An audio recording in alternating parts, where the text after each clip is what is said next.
why can't we have nice things? Why can't the Philadelphia 76ers have nice things? Ace Bailey has canceled his workouts with the team, and he's only promised, or he's only going to work out with the organizations that promised to draft him if he fell to them. Ergo, the Charlotte Hornets, Washington Wizards, and the Brooklyn Nets. All the other teams are like, no, we're not making any promises. We're open to draft anybody who we feel is going to help us moving forward with our future. And Ace Bailey could still get drafted by the Sixers. He still could get drafted by the Sixers because once you look at Tyrese Maxey and Jared McCain, they did not work out with the Sixers. They just were there, and the Sixers were scouting him for a long period of time, and they drafted him once they fell to him.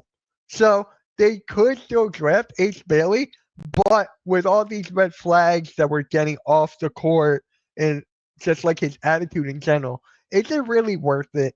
Is this really worth it?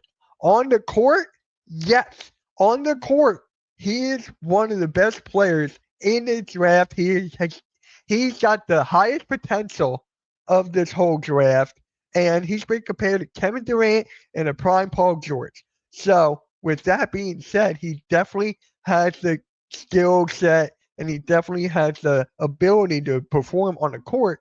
But when you look off the court and what he has done already, and the draft hasn't even started until next week, next Wednesday to be exact, that is when the draft is going to be. And Ace is just doing this right now. It's just doing this right now to the whole NBA to make it all about him and all of that. Omar Cooper, his agent, is giving him bad advice. His son is overseas. He actually fell in the draft to the second round. So this is giving me like LeVar Ball type of stuff. It's giving me Shedeur Sanders type of vibe. It's just like they're promoting too much, but it's getting out of hand where these teams are not going to want to draft them. They're not even going to want to draft him. Now let's look at VJ Edgecombe, right? VJ Edgecombe, he's doing everything right. He's going to the workouts. He's doing all the workouts. He's taking the interviews. He's doing everything right. And the Sixers are very high on VJ Edgecombe. This is why I want Ace Bailey over VJ Edgecombe. On the court aspect with the better fit, Ace Bailey is a better fit, in my opinion, than VJ Edgecombe. We already have too many young guards. We got Tyrese Maxey, Jared McCain, Justin Edwards, Quentin Grimes.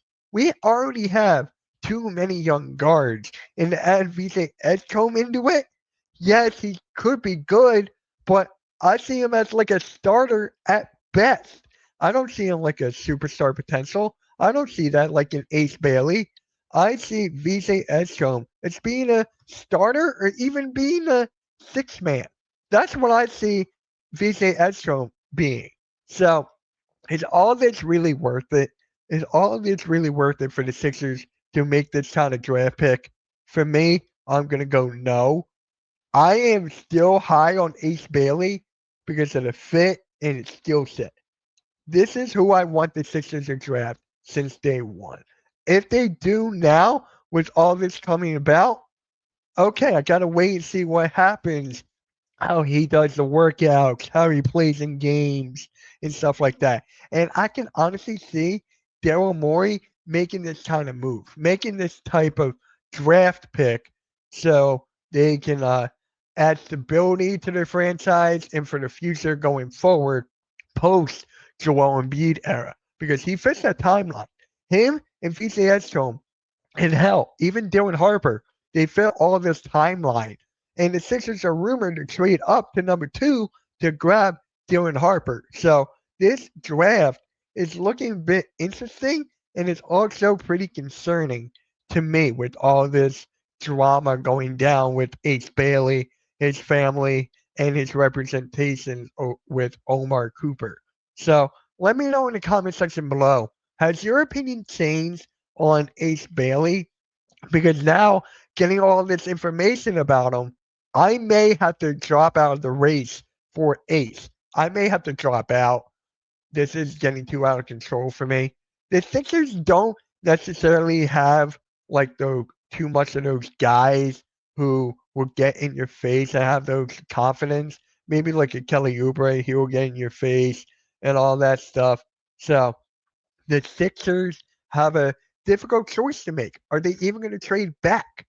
Are the Sixers even going to trade back their pick and maybe even get Colin Kneppel, maybe a Trey Johnson or whatever, or a Matty Watts? Are they going to make that kind of pick? I guess we'll have to wait and find out.